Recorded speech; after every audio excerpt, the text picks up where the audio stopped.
Hello दोस्तों, आप सबका स्वागत है फिर से मेरे क्लास में। मैंने पिछले क्लास में आपको रिफ्लेक्शन ऑफ लाइट के बारे में बताया था। क्या होता है रिफ्लेक्शन ऑफ लाइट, ठीक, कैसे क्या था, लाइट क्या था, ठीक है, और उसके बाद वो कैसे रिफ्लेक्ट होता था प्लेन सरफेस पे, यानी प्लेन मिरर पे कैसे लाइट पड़ता था, रिफ्लेक्ट हो जाता था। इंसिडेंट रे के बारे में बताया था, रिफ्लेक्टेड रे के बारे में बताया था, एंगल लॉ ऑफ रिफ्लेक्शन पढ़ाया था।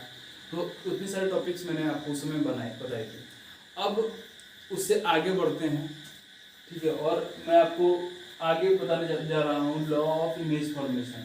इमेज फॉर्मेशन मतलब क्या, कुछ नियम है। इमेज जो हमारा मिरर है, वो मिरर दो टाइप का होता है। मैंने आपको तीन टाइप का था, एक प्लेन मिरर था और स्फेरिकल मिरर, दो टाइप के होते हैं। एक कॉनकेव था और एक कॉन्वेक्स था। तो कॉनकेव मिरर और कॉन्वेक्स मिरर में किस तरह से इमेज बनेगा, ठीक है, तो कहाँ पे ऑब्जेक्ट रहेगा, तो कैसा इमेज बनेगा, किस तरह का इमेज बनेगा, इन सब चीज़ों को हम इस क्लास में समझेंगे। यानी पूरी तरह से हम क्या समझने वाले इस क्लास में, इमेज फॉर्मेशन। तो इमेज फॉर्मेशन कैसे होता है, क्या होता है, इन सब चीज़ को देखते हुए तो सबसे पहले हम इसमें जानते हैं कि किस क्या क्या लॉ, क्या क्या नियम है। अगर जो रे आता है सोर्स से और ऑब्जेक्ट से, और रे आ रहा है और टकराने के बाद उसके साथ क्या क्या होता है, पहले उस लॉ को जाने। तो हमारे पास टोटल 4 लॉ है इमेज फॉर्मेशन के। हमारे पास टोटल 4 लॉ है, ठीक है। इन 4 लॉ में सबसे पहले अगर हम बात करते हैं कि ray coming parallel to principal axis, अगर कोई रे प्रिंसिपल एक्सिस के पैरेलल आ रहा है, यानी दर्पण के मुख्य अक्ष के समांतर कोई रे आ रहा है, तो क्या होगा। तो बात करते हैं मिरर का। ये हमारा है कॉनकेव मिरर, ठीक है, ये कॉन्वेक्स मिरर। दो तरह का मिरर है हमारे पास, ये कॉनकेव है, ये कॉन्वेक्स है। ये अंदर की तरफ पेंटेड है और ये बाहर की तरफ पेंटेड है। आपने इसके पहले क्लास में मैंने इसके बारे में बताया था कि कॉन्वेक्स मिरर, कॉनकेव मिरर है, इसको अवतल दर्पण बोलते हैं, इसको उत्तल दर्पण बोलते हैं। ये प्रिंसिपल एक्सिस होता है, मैंने इन सब चीज़ों के बारे में आपको समझाया था, ठीक है। तो अभी हमने आपसे एक बात कहा कि पहला नियम क्या है, ray coming parallel to principal axis. अगर प्रिंसिपल एक्सिस के पैरेलल रे आता है तो क्या होगा। ये प्रिंसिपल एक्सिस, ये सेंटर ऑफ कर्वेचर हो गया, फोकस हो गया, ये पोल हो गया। इसके पैरेलल अगर कोई रे आता है, तो इसके पैरेलल अगर कोई रे आता है तो वो रे इससे टकराने के बाद, मिरर से टकराने के बाद ये बैंड होगा। याद रखिए, ये है कन्वर्जिंग मिरर। जो हमारा कॉनकेव मिरर होता है वो कन्वर्जिंग मिरर होता है, ठीक है। ये लाइट रेज को कन्वर्ज करता है। कन्वर्ज कहाँ करेगा, फोकस की तरफ। यानी लाइट रेज जो आ रहा है इससे टकराने के बाद किधर कन्वर्ज होगा, फोकस की तरफ कन्वर्ज होगा, ठीक है। लाइट किधर कन्वर्ज हो रहा है, हमारा फोकस की तरफ, ठीक है। उसी तरह से इस मिरर में देखिए, ये हमारा मिरर है, ठीक है। इसमें ये सेंटर ऑफ कर्वेचर हो गया, ये फोकस हो गया, ये पोल हो गया, इधर भी सेंटर ऑफ कर्वेचर, इधर भी फोकस और सेंटर ऑफ कर्वेचर। तो इसमें अगर इसमें भी जो रे आ रहा है, जैसे ये रे आया, इससे टकराएगा, ये पैरेलल है, प्रिंसिपल एक्सिस की ये रे पैरेलल है। तो यहाँ क्या होगा, ये डाइवर्जिंग मिरर होता है, यानी ये उसको ये कन्वर्ज कर रखी है फोकस की तरफ, लेकिन ये डाइवर्ज कर देगा। तो डाइवर्ज करेगा तो ये इस फोकस से डाइवर्ज करेगा, तो ऐसे डाइवर्ज करेगा, ये कुछ इस प्रकार से इस रे को डाइवर्ज करेगा। तो यहां से हम इसको ये इस फोकस पे लेंगे। तो ये पहला कंडीशन इमेज फॉर्मेशन के लिए, पहला condition first, ray coming parallel to principal axis. अगर पैरेलल आ रहा है तो क्या होगा। दूसरा केस में देखिए, अगर रे सेंटर ऑफ कर्वेचर से आता है, यानी वक्रता केंद्र से आता है, तो क्या होता है, ठीक है। अगर दर्पण में वक्रता केंद्र से आता है तो क्या होता है, ये देखिए, ये रहा, ये वक्रता केंद्र से ये मेरा कॉनकेव मिरर है, ठीक है, ये रे है, ठीक है। इस तरह से हम कन्वेक्स मिरर बना लेते हैं। ये प्रिंसिपल एक्सिस है, ठीक है, ये प्रिंसिपल एक्सिस है, सेंटर ऑफ कर्वेचर, फोकस, ठीक है। यहाँ सेंटर ऑफ कर्वेचर जो पाएगा किसमें देखिए, centre of curvature, focus, centre of curvature, तो यहाँ फोकस और यहाँ पे सेंटर ऑफ कर्वेचर। वक्रता केंद्र से अगर आते हैं सेंटर ऑफ कर्वेचर से, अगर कोई रे इस सेंटर ऑफ कर्वेचर से आता है, इसको एक्सटेंड कर लेते हैं, ऐसे आता है, वो मिरर से अगर टकराएगा तो फिर इसी डायरेक्शन में वापस भी चला जाएगा। यानी सेंटर ऑफ कर्वेचर से अगर कोई रे आ रहा है, सेंटर ऑफ मिरर से टकराने के बाद सेंटर ऑफ कर्वेचर से ही वापस चला जाएगा, ये दूसरा कंडीशन है। दूसरा, अगर कोई रे आता है सेंटर ऑफ कर्वेचर से टकराने के बाद वापस चला जाता है। यहाँ पर देखिए, यहाँ पे भी यही होगा, यहाँ पे हम इस सेंटर ऑफ कर्वेचर को लेंगे।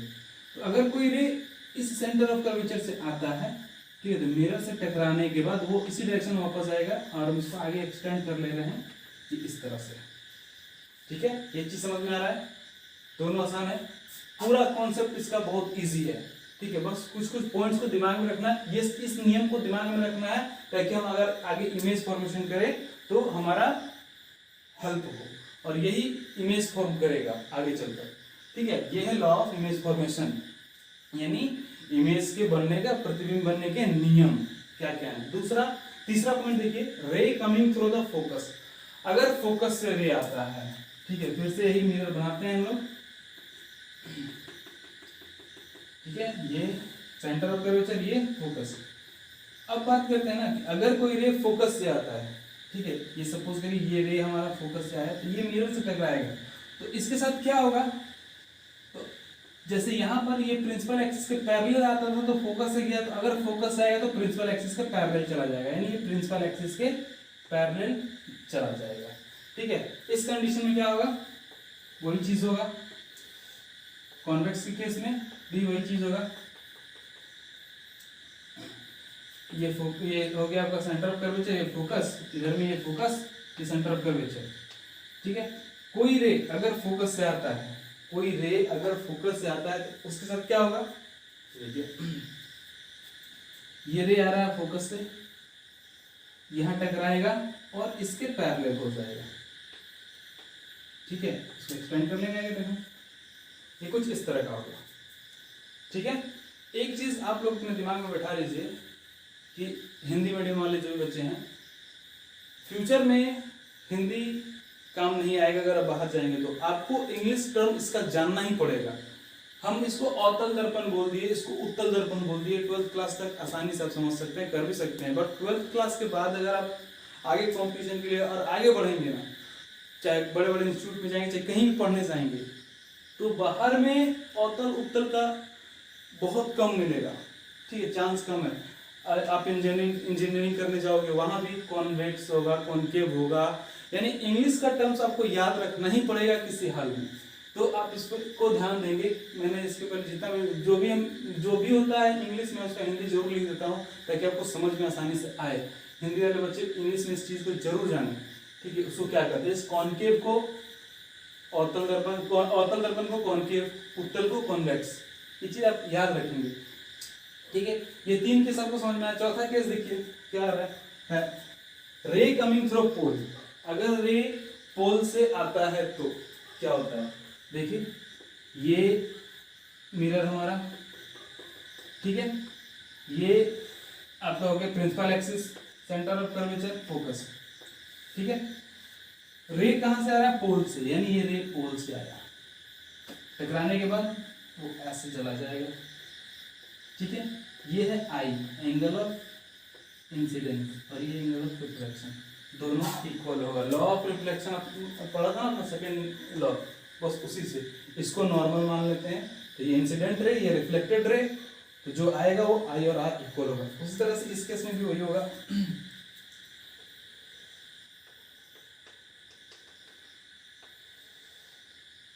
ये सेंटर ऑफ कर्वेचर, ये वाला सेंटर ऑफ कर्वेचर, ये फोकस, ठीक है, ये रे आया इस तरह से। ठीक है, ये आई और ये आर, ये इक्वल होगा। तो हमेशा आई और आर इक्वल होता है, ये आप जान लीजिए। ठीक है, तो ये जो था, ये नियम था इमेज का फॉर्मेशन होने का, और इसी नियम से हमारा सारा इमेज फॉर्म होगा। आगे हम जब अभी इसके बाद हम आपको बताएंगे कैसे इमेज फॉर्मेशन होगा, कॉनकेव मिरर से कैसे इमेज फॉर्मेशन होगा और कॉन्वेक्स मिरर से कैसे इमेज फॉर्मेशन होगा। बहुत आसान है, तुरंत समझ जाइएगा। तब तक आप इसका स्क्रीनशॉट लीजिए, इसको याद करिए, इसको दिमाग में रखिए आप, क्योंकि आगे ये बहुत यूज होने वाला है इमेज फॉर्मेशन में, और इमेज फॉर्मेशन से क्वेश्चन भी आता है। ठीक है, तो ये हम लोग का क्लास का दूसरा टॉपिक चला, पार्ट 2 है, रिफ्लेक्शन ऑफ लाइट जो हमारा है उसका ये पार्ट 2 चल रहा है। मैं यहाँ पे लिख दे रहा हूँ, ये पार्ट 2 है। इससे पहले मैंने पार्ट 1 आपको पढ़ाया था। ठीक है, पार्ट 1 में मैंने सारी चीज डिटेल्स बताया था, किसको कौन सा मिरर करते हैं, किसको क्या करते हैं, और ये पार्ट 2 है जिसमें मैं रिफ्लेक्शन को आगे बढ़ाया, रिफ्लेक्शन ऑफ लाइट को आगे बढ़ा रहा हूँ। इसमें मैंने आपको बताया कि लॉ ऑफ इमेज फॉर्मेशन क्या होता है। जल्दी से स्क्रीनशॉट लीजिए। तो अब हम देखते हैं image formation by concave mirror. दो तरह का मिरर था ना हमारा, एक कॉनकेव था, एक कॉन्वेक्स था। अवतल दर्पण द्वारा प्रतिबिंब का बनना। तो क्या क्या केस कंडीशन हो सकता है, कहाँ कहाँ ऑब्जेक्ट हो सकता है। तो हमारा जो वस्तु है अगर वो इन्फिनिटी पे है, इन्फिनिटी मतलब बहुत दूर, अगर हमारा वस्तु इन्फिनिटी पर है यानी अनंत पर है, तो उसका इमेज कहाँ बनेगा, यानी उसका इमेज हमारे मिरर में कहाँ बनेगा। ठीक है, इसको हम लोग समझते हैं। तो अगर इन्फिनिटी पर है, जैसे ये हमारा कॉनकेव मिरर है, ठीक है, ये कॉनकेव मिरर है, ये हमारा कॉनकेव मिरर है। ये हो गया प्रिंसिपल एक्सिस, ये पोल हो गया, ये फोकस, और ये प्रिंसिपल एक्सिस यानी ये सेंटर ऑफ कर्वेचर। ऑब्जेक्ट हमारा इन्फिनिटी पर है, इन्फिनिटी मतलब बहुत दूर, कहीं यहाँ से कहीं भी हो सकता है। यहाँ से अगर कोई रे जाता है, इससे अगर कोई भी रे आएगा तो वो रे ऐसे आएगा, हमारे मिरर से टकराएगा, और टकराने के बाद वो फोकस से निकलेगा। तो इसका इमेज कहाँ बनेगा, इसका इमेज का फॉर्मेशन कहाँ होगा, फोकस पे। कोई भी रे आएगा, दूसरा रे भी आएगा, वो भी टकराने के बाद फोकस से ही निकलेगा। तो ये दोनों लाइन कहाँ कट रहा है, हमारा फोकस पे कट रहा है, तो इसका इमेज बनेगा फोकस पे, और वो इमेज इतना छोटा बनेगा हम उसको देख नहीं सकते। तो ये हमारा कंडीशन हुआ। तो लिखने भी आता है कि नेचर ऑफ इमेज क्या होता है, आपको मिलेगा कि जो प्रतिबिंब है उसकी प्रकृति यानी नेचर ऑफ इमेज क्या क्या होगा। तो हम लोग को लिखना पड़ेगा नेचर ऑफ इमेज में कि इमेज जो है फोकस पे है, इमेज हमारा फोकस बनेगा, बहुत छोटा बनेगा। ठीक है, लिख सकते हैं ना, यहाँ पर नंबर 1 में देते हैं नेचर का, अगर बात करते हैं तो नेचर ऑफ इमेज। तो नेचर ऑफ इमेज में क्या होगा, पहला अगर हम बात करते हैं तो पहला क्या होगा, ये फोकस बनेगा, at focus, image formed at focus. ठीक है, यानी हमारा इमेज कहां बन रहा है, फोकस पे। दूसरा पॉइंट क्या हो जाएगा, हाईली डिमिनिश्ड, बहुत छोटा, बोलते हैं कि वेरी स्मॉल। आपको समझ में आ जाएगा, डिमिनिश नहीं समझ में आ रहा, ये देखिए वेरी स्मॉल यानी बहुत छोटा बनेगा।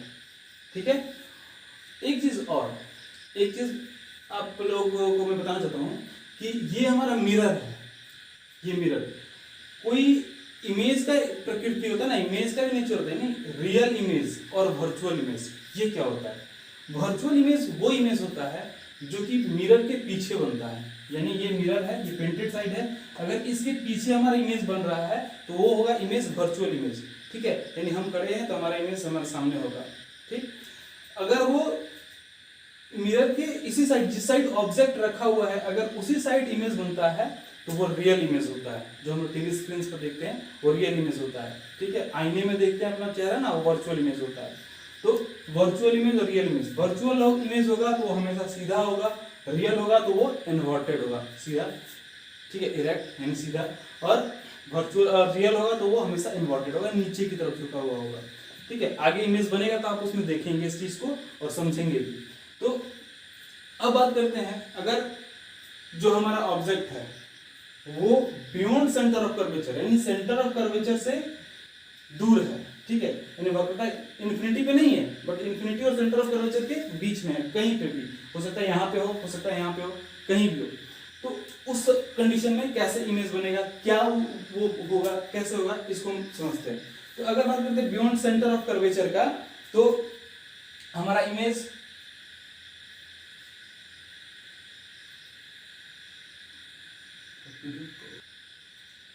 तो हमारा जो इमेज बन रहा है इसमें जब बियॉन्ड सेंटर ऑफ कर्वेचर की बात करते हैं यानी वक्रता केंद्र के परे, तो यहां पर क्या होगा कि ये हमारा मिरर है, ये पेंटेड साइड है, ये प्रिंसिपल एक्सिस हो गया, ये सेंटर ऑफ कर्वेचर, ये फोकस, ये पोल हो गया। तो अब हो यहाँ पे होगा क्या, सपोज करते हैं मेरा ऑब्जेक्ट यहाँ पे है, ठीक है, तो अभी हमने नियम पढ़ा था ना, इससे पहले 3-4 नियम हमने पढ़ा था कि एक रे पैरेलल जाएगा तो फोकस में मिलेगा, उसी नियम को यूज करते हैं। तो देखिए यहाँ पे इस पे से एक रे जा रहा है जो प्रिंसिपल एक्सिस के पैरेलल होगा। तो आप तो जानते ही हैं कि अगर प्रिंसिपल एक्सिस के पैरेलल जाएगा तो कहां से गुजरेगा वो रे, टकराने के बाद फोकस से रे गुजरेगा। दूसरा रे जो है हमारा वो उसको हम सेंटर ऑफ कर्वेचर से ले जाते हैं। दो ही कंडीशन चाहिए, दो ही नियम का यूज करेंगे तो हमारा इमेज बन जाएगा, क्योंकि बस कट करना है। ठीक है, तो अगर यहां से रे सेंटर ऑफ कर्वेचर से जाता है, सेंटर ऑफ कर्वेचर से जाता है, टकराने के बाद वो वापस, तो हमारा जो रे है वो सेंटर ऑफ कर्वेचर से जाएगा और सेंटर ऑफ कर्वेचर से ही वापस आ जाएगा। तो हमको इमेज कहां मिल रहा है, इस कट पे, यानी कहां मिला, सेंटर ऑफ कर्वेचर और फोकस के बीच में, और क्या मिला, छोटा, इमेज क्या मिला, छोटा। और तीसरा कंडीशन भी है, अगर हमारा रे फोकस से जाएगा तो टकराने के बाद वो पैरेलल गुजरेगा, इसके पैरेलल हो जाएगा, तो भी वो कट यहीं करेगा। देखिए ऐसे अगर ले जाते हैं रे को, मैं उसको ड्रॉ नहीं कर रहा हूं, नहीं तो गंदा हो जाएगा। ठीक है, तो ये यहीं से गुजरेगा टकराने के बाद। आप कॉम्पास का यूज करके इसको बनाएंगे, ठीक है, स्केल और कॉम्पास का यूज, तो आपको सारा अच्छा से मिलेगा, सारा इमेज अच्छा से बनता हुआ दिखेगा। ठीक है, इस चीज को ध्यान रखें। तो इमेज हमारा यहाँ बना, तो अब इसमें नेचर कैसा है इमेज का, तो नेचर ऑफ इमेज कैसा है, सबसे पहला तो हमारा कहां बन रहा है, सेंटर ऑफ कर्वेचर और फोकस के बीच में। इमेज कहां बन रहा है, इमेज हमारा C and, between C and F, between C and F. ठीक, दूसरा इमेज कैसा है, स्मॉलर देन ऑब्जेक्ट, ऑब्जेक्ट से छोटा, ऑब्जेक्ट बड़ा था, इमेज हमारा क्या बना, छोटा, तो क्या होगा, स्मॉलर देन ऑब्जेक्ट। हिंदी वाले बच्चे यहाँ पे हिंदी में लिख लेंगे कि ऑब्जेक्ट से यानी वस्तु से छोटा। ठीक है, सेंटर ऑफ कर्वेचर और फोकस के बीच में, वक्रता केंद्र तथा फोकस के बीच में। ठीक, और तीसरा जो हमारा कंडीशन बन रहा है वो क्या हो रहा है, इमेज कैसा बन रहा है, हमारा इमेज जो बन रहा है रियल और इन्वर्टेड। ठीक है, इमेज वास्तविक और उल्टा, रियल इन्वर्टेड का मतलब वास्तविक और उल्टा, यानी इमेज कैसा बन रहा है हमारा, रियल और इन्वर्टेड। ठीक है, ये था कंडीशन कब का, जब हमारा इमेज सेंटर ऑफ कर्वेचर यानी वक्रता केंद्र के परे है। दूसरा कंडीशन, अगर सेंटर ऑफ कर्वेचर पे ही है, तो देखिए ये मिरर हमारा प्रिंसिपल एक्सिस, मिरर को बना देते हैं, पेंट कर दिए। ठीक है, ये हमारा सेंटर ऑफ कर्वेचर हो गया, ये फोकस हो गया। तो अगर ऑब्जेक्ट को हम सेंटर ऑफ कर्वेचर पे रखते हैं तो क्या होता है, ये रे जाएगा, टकराने के बाद फोकस से, अभी मैंने बताया था लॉ को फॉलो करते हैं। तो एक रे प्रिंसिपल एक्सिस के पैरेलल जाएगा तो फोकस से गुजरेगा। दूसरा रे हम क्या करते हैं ना, सेंटर ऑफ कर्वेचर से नहीं ले जा सकते हैं तो फोकस से ले जाते हैं, अभी मैंने इसको बारे में बताया था। तीसरा नियम था हमारा, फोकस से क्रॉस कराते हैं। तो अगर तीसरा रे हमारा ये फोकस से जा रहा है, तो टकराने के बाद कुछ ऐसा गुजरा, पैरेलल हो जाएगा, फोकस जाएगा तो प्रिंसिपल एक्सिस के पैरेलल होकर गुजरेगा। तो ये कट मिला हमको कहां पे, यहाँ पर। तो अब आप हमको बताइए कि इमेज कहां बन रहा है, इमेज बन रहा है जो सेंटर ऑफ कर्वेचर पे ही बन रहा है, हमारे वक्रता केंद्र पर ही इमेज बन रहा है। यानी कि नेचर क्या हो जाएगा इमेज का, ध्यान से देखिए, नेचर क्या हो जाएगा इमेज का, तो नेचर हमारा होगा पहला, सबसे पहला कहां बनेगा, at centre of curvature. Image कहां बन रहा है, एट सी लिख सकते हैं आप, समझ जाइएगा, सेंटर ऑफ कर्वेचर पे। दूसरा, सेम साइज, जैसा ऑब्जेक्ट है उतना ही साइज का ये भी है। ठीक है, तो same size as object, object के एकदम सेम साइज का। और कैसा इमेज है, तो रियल और इन्वर्टेड। ठीक है, तीसरा पॉइंट क्या है, इमेज कैसा है हमारा, रियल और इन्वर्टेड। तो ये 3 कंडीशन था, अभी 3 कंडीशन और बताऊंगा। ठीक है, तब तक आप इसका स्क्रीनशॉट लीजिए और इसको समझिए। तो अब हम देखते हैं इसका चौथा कंडीशन। 3 कंडीशन में इसके पहले देखा, अब चौथा कंडीशन में आप देखिए, अगर ऑब्जेक्ट सेंटर ऑफ कर्वेचर और फोकस के बीच में हो, यानी सी और एफ के बीच में अगर ऑब्जेक्ट हो, तब क्या होता है। ये कॉन्वेक्स मिरर का है, सॉरी कॉन्केव मिरर का है, ऑर्थो दर्पण। तो यहाँ देखिए मैं इसको बनाता हूँ, ये हमारा मिरर हो गया, ठीक है, ये प्रिंसिपल एक्सिस, ये सेंटर ऑफ कर्वेचर, ये फोकस, ठीक है, ये पोल। तो कहाँ हमारा सी और एफ के बीच में ऑब्जेक्ट हमारा कहाँ है, सी, यानी हमने वस्तु को कहाँ रखा है, सी और एफ के बीच में, इस जगह पर। तो बात करते हैं अब इसमें क्या होगा, कैसे होगा, इसको हम देखते हैं। तो अभी हमने बताया कि इसमें से एक रेज आएगा इस एक्सिस के पैरेलल, यानी हम प्रिंसिपल एक्सिस के पैरेलल ले जाते हैं अगर हम एक रे को न्यू, तो ये टकराने के बाद फोकस से कुछ इस तरह से गुजरेगा, टकराने के बाद फोकस से गुजरेगा। दूसरा रे हम क्या करते हैं, सेंटर ऑफ कर्वेचर से ले जाते हैं फिर से, या फिर फोकस से ले जाते हैं। सेंटर ऑफ कर्वेचर पीछे है तो दिक्कत होगा, ये रे इस तरह जाएगा, तो हम फोकस से उसको ले जाते हैं।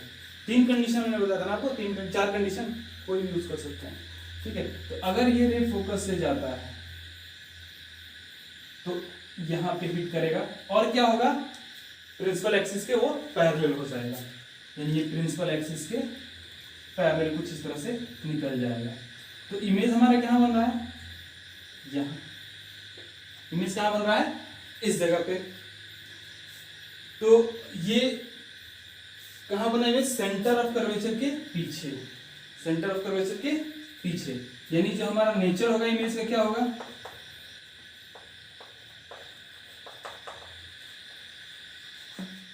तो नंबर 1 बात करते हैं तो बियॉन्ड सेंटर ऑफ कर्वेचर क्या होगा, बियॉन्ड सी लिखता हूं, आप समझ जाओ सेंटर ऑफ कर्वेचर है, यानी सेंटर ऑफ कर्वेचर के पीछे बनेगा। और क्या हो रहा है, दूसरा बिगर देन ऑब्जेक्ट, ऑब्जेक्ट से बड़ा, बिगर देन ऑब्जेक्ट, ठीक है, बिगर देन ऑब्जेक्ट, बात करते हैं ना ऑब्जेक्ट, यानी वस्तु जो हमारा है उससे बड़ा इमेज बनेगा। ये वस्तु हमारा जो छोटा था तो उससे ये बड़ा इमेज बनेगा, ठीक है। आगे तीसरा क्या, तो तीसरा इमेज कैसा है, तो कैसा है इमेज, उल्टा है और वास्तविक है, यानी रियल और इन्वर्टेड, क्योंकि वो मिरर के इस साइड है। अभी बता ना, लेफ्ट साइड अगर रहेगा ना, इस साइड रहेगा, अगर जिधर ऑब्जेक्ट है उधर ही इमेज रहेगा तो वो रियल और इन्वर्टेड बनेगा। तो हमारा इमेज क्या है, real and inverted, real and inverted. ये बात समझ में आ गई आपको। इमेज फॉर्मेशन आसान है, बहुत आसान है, आप आसानी से समझ जाएंगे, ध्यान से इसको सिर्फ देखते जाइए। दूसरा, याद रखने का भी जरूरत नहीं पड़ेगा, एक बार आप इसको देखिएगा, बनाइएगा अपने कॉपी पे, ये याद हो जाएगा कि इमेज का, और इसमें से क्वेश्चन आता ही आता है। दूसरा कंडीशन है, अगर हमारा जो ऑब्जेक्ट है वो फोकस पे रहे तब, तो फोकस पे रहे तब क्या होगा, तो चलिए उसको भी बनाते हैं। ये हमारा mirror, principal axis, concave mirror, इसलिए बाहर साइड पेंटेड है। ये सेंटर ऑफ कर्वेचर, ये फोकस। धीरे धीरे हम आगे बढ़ रहे हैं, पहले हम इन्फिनिटी पे थे, फिर सेंटर ऑफ कर्वेचर और इन्फिनिटी के बीच में आए, फिर सेंटर ऑफ कर्वेचर पे आए, फिर सेंटर ऑफ कर्वेचर और फोकस पे आए। अब कहाँ हम लोग आ रहे हैं, फोकस पे। कहाँ आ रहे हैं, फोकस पे, यानी हमारा ऑब्जेक्ट फोकस पे ही रखा हुआ है। तो इस कंडीशन में क्या होगा, अगर ऑब्जेक्ट फोकस पे रखा हुआ है तो इमेज कैसे बनेगा, तो कैसे फॉर्मेशन करेंगे, तो सिंपल सा है। अगर हम रे को यहाँ से ले जाते हैं, इस पे से ले जाते हैं, या फिर इधर से भी ले जाते हैं, पोल से, तो जो एंगल ये है वही एंगल से ये कुछ इस तरह से निकल जाएगा, ठीक है। दूसरा कंडीशन, सेंटर ऑफ कर्वेचर से, थोड़ा सा ऊपर उठा लेते हैं, सेंटर ऑफ कर्वेचर से कुछ इस तरह से ये रे निकलेगा, इस तरह से जाकर, ठीक है।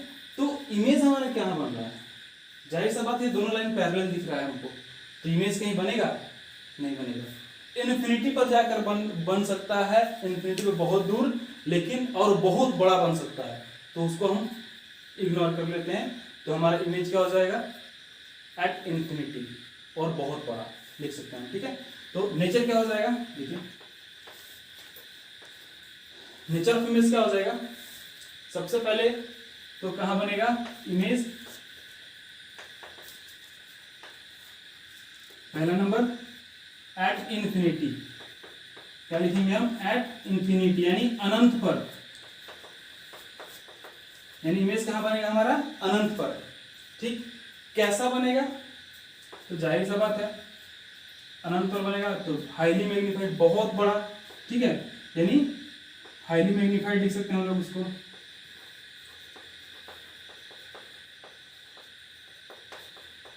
इमेज बनेगा हाईली मैग्नीफाइड। ठीक है, और कैसा बनेगा, तो इधर ही बनेगा ना हमारा जो मिरर, जिधर ऑब्जेक्ट रखा हुआ उधर ही कहीं बनेगा इंफिनिटी पे।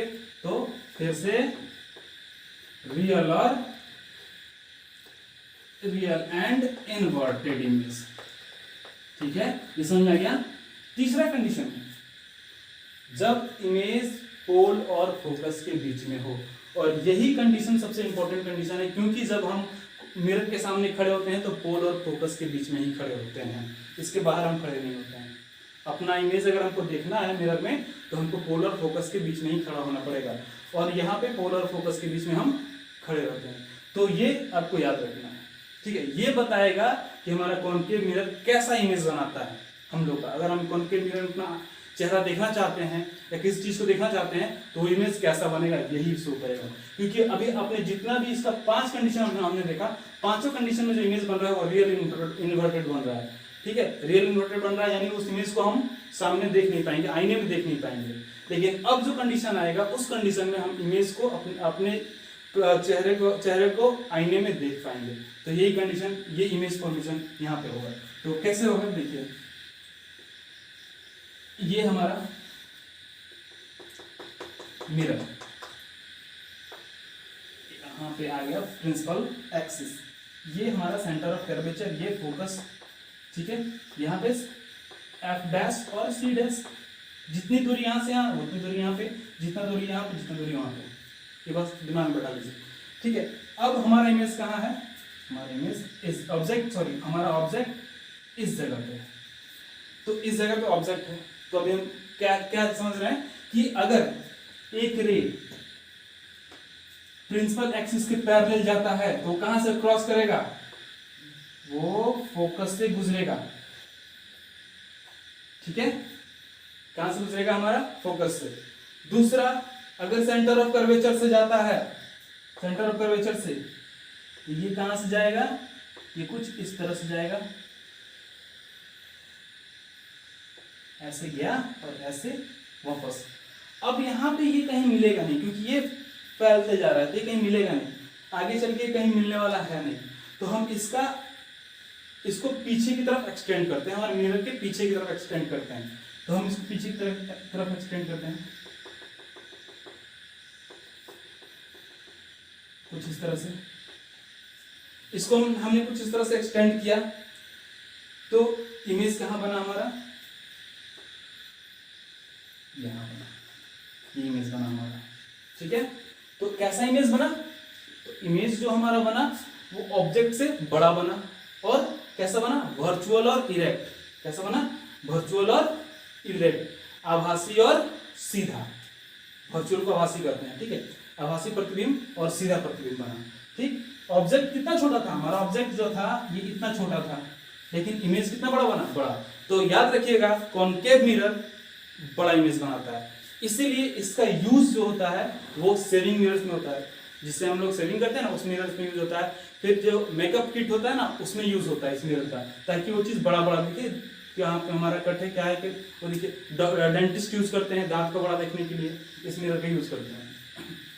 तो ये मिरर कॉनकेव मिरर बड़ा इमेज बनाता है। इसका नेचर लिखते हैं हम लोग, nature of image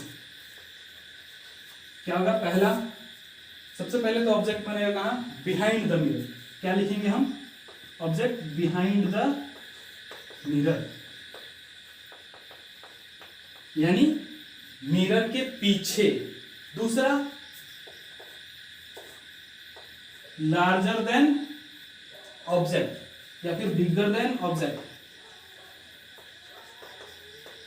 bigger than object, object वस्तु से बड़ा। हिंदी वाले बच्चे ध्यान से सुन लें, वस्तु से बड़ा और मिरर के पीछे।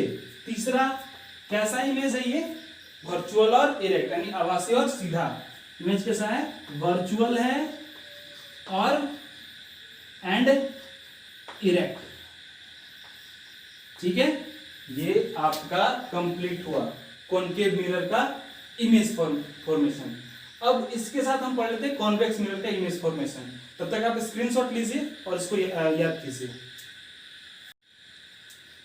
तो अब हम देखते हैं कॉन्वेक्स मिरर से इमेज का फॉर्मेशन, यानी उत्तल दर्पण द्वारा। हमने अभी इसके पहले 6 कंडीशन देखा, उत्तल दर्पण का, कॉन्केव मिरर का हमने 6 कंडीशन देखा। अब हम कॉन्वेक्स मिरर का कंडीशंस देखते हैं। तो कॉन्वेक्स मिरर में ज्यादा कंडीशन है नहीं, 2 कंडीशन ही पढ़ना है। अगर इन्फिनिटी पर है तो क्या होगा, कहाँ इमेज बनेगा, और अगर इन्फिनिटी और पोल के बीच में कहीं भी रहे तो कहाँ इमेज बनेगा। तो देखिए इसको समझते हैं। सबसे पहले इन्फिनिटी का बात करते हैं। तो ये हमारा कॉन्वेक्स मिरर है ना, तो ये होगा कॉन्वेक्स मिरर। ठीक है, यह साइड पेंटेड होगा, अंदर साइड।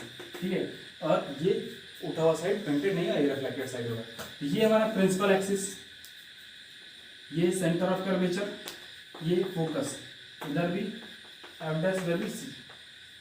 तो हम बताए थे इसके पहले कि जब कोई रे ऑब्जेक्ट इंफिनिटी पे है तो रे आएगा पैरेलल, इसके पैरेलल आता है, तो टकराने के बाद वो रे कहाँ जाएगा, डाइवर्ज होगा, यानी ऐसे, सॉरी ये ऐसे जाएगा। ठीक है, ये ऐसे कुछ जाएगा और इसका कुछ इस तरह से। तो इन्फिनिटी से कोई भी रे आ रहा है तो वो टकराने के बाद ऐसे ही जाएगा और ये फोकस नहीं गुजरेगा, ये जो हमारा है वो फोकस नहीं गुजरेगा। तो हमारा इमेज कहाँ बन रहा है, जाहिर सा बात है फोकस पे बन रहा है। नेचर, तो नेचर का बात करते हैं अगर इमेज का, नेचर ऑफ इमेज, तो क्या हो रहा है, ध्यान से देखिए। पहला एट फोकस और बिहाइंड द मिरर है, तो वर्चुअल इफेक्ट। ठीक है, दूसरा हाईली डिमिनिश्ड, बहुत ही छोटा। ठीक है, वेरी स्मॉल, लिख सकते हैं इसको हम लोग। तीसरा कैसा इमेज है, तो वर्चुअल और इरेक्ट, वर्चुअल एंड इरेक्ट, ये आपका हो गया नेचर अगर इस कंडीशन में। तो बिटवीन आप इन्फिनिटी और पोल के बीच में अगर कहीं हम रखते हैं इमेज को, तो क्या होता है, देखिए ये हमारा मिरर, ठीक है, ये फोकस हो गया, ये सेंटर ऑफ कर्वेचर हो गया, ये इधर फोकस, इधर सेंटर ऑफ कर्वेचर। तो कहीं भी रखते हैं इमेज को, ऐसा ऑब्जेक्ट को कहीं भी, इन्फिनिटी और पोल के बीच में कहीं भी, तो हम यहाँ पे रखते हैं। ठीक है, तो यहाँ पे रखेंगे तो एक रे तो जाएगा ऐसे, इसके पैरेलल जाएगा, वो कहाँ से गुजरे, सॉरी ये डाइवर्स करेगा ना, ये कैसे गुजरेगा, ऐसे कुछ जाएगा टकराने के बाद, और ये एक्सटेंड करेंगे तो यहाँ पे आके यहाँ से पास करेगा। ठीक है, दूसरा अगर हम पोल से ले जाते हैं, दूसरा पोल से ले जाते तो पोल से ही वापस ऐसे रिटर्न हो जाएगा। ठीक है, ये ऐसे, तो यहाँ पे क्या होगा, ये रे कुछ इस तरह से एक्सटेंड आगे की ओर हम कर देंगे। ठीक है, तो ये इमेज कहाँ बना हमारा, यहाँ। तो अब देखिए यहाँ पे कहीं भी रखे, आप यहाँ पे रख के चेक कर सकते हैं, यहाँ पे रख के देख सकते हैं, इमेज हमेशा वहीं बनेगा और वैसा ही छोटा बनेगा। तो नेचर ऑफ इमेज क्या होगा, अगर बात करते हैं नेचर ऑफ इमेज की, तो पहला between focus and pole, between F and P, sorry ये लिखते हैं सर बिहाइंड द मिरर, कुछ भी ना लिखते हैं, हम लिखते हैं बिहाइंड द मिरर, यानी दर्पण के पीछे। दूसरा इमेज कैसा है, स्मॉलर देन ऑब्जेक्ट, ऑब्जेक्ट से छोटा, समझ इस चीज को, वस्तु से छोटा। तीसरा होगा वर्चुअल और इरेक्ट, तीसरा क्या होगा, वर्चुअल और इरेक्ट, वर्चुअल एंड इरेक्ट। ठीक है, तो ये 3 कंडीशन, कहीं भी इमेज रहे, इन्फिनिटी और पोल के बीच में कहीं भी रहे तो यही होगा, बिहाइंड द मिरर बनेगा, स्मॉलर देन ऑब्जेक्ट बनेगा और वर्चुअल इरेक्ट बनेगा। स्मॉल मतलब इससे छोटा। तो कभी भी इस मिरर का यूज कहाँ होता है, इस मिरर का यूज हमारे गाड़ी के जो रियर व्यू मिरर होते हैं ना, पीछे देखने वाले आईने होते हैं, उनमें लगाया जाता है इसको, ताकि बड़ी बड़ी गाड़ियाँ उसमें छोटी दिखे और एरिया ये ज्यादा कवर करता है, क्योंकि हर चीज को छोटा करके दिखाता है ना। इसी मिरर का हम वहाँ पर यूज करते हैं, कॉन्वेक्स मिरर का, उत्तल दर्पण का यूज करते हैं। ठीक है, तो अब ये हमारे यहाँ पर टॉपिक खत्म हो गया, image formation concave mirror convex mirror का खत्म हो गया। ठीक है, अब अगला टॉपिक है, तो उसमें हम पढ़ेंगे साइन कन्वेंशन पढ़ेंगे, फिर मिरर फॉर्मूला, मैग्निफिकेशन और आगे फिर रिफ्रैक्शन है। तो रिफ्लेक्शन का ये सेकंड पार्ट था, कर रहा हूँ, तीसरा पार्ट मैं इसके बाद बनाऊंगा। ठीक है, आपको सेकंड पार्ट कैसा लगा? फर्स्ट पार्ट मैंने बनाया, मुझे अच्छा रिव्यू मिला। ठीक है, मैं चाहूँगा इसका भी रिव्यू आप दे, फीडबैक हमको दे, तो आप इसको देखें, समझे, लेक्चर को पूरा देखें, समझें और मुझे रिव्यू ज़रूर दें, और मेरे चैनल को प्लीज़ लाइक और सब्सक्राइब ज़रूर करें। धन्यवाद।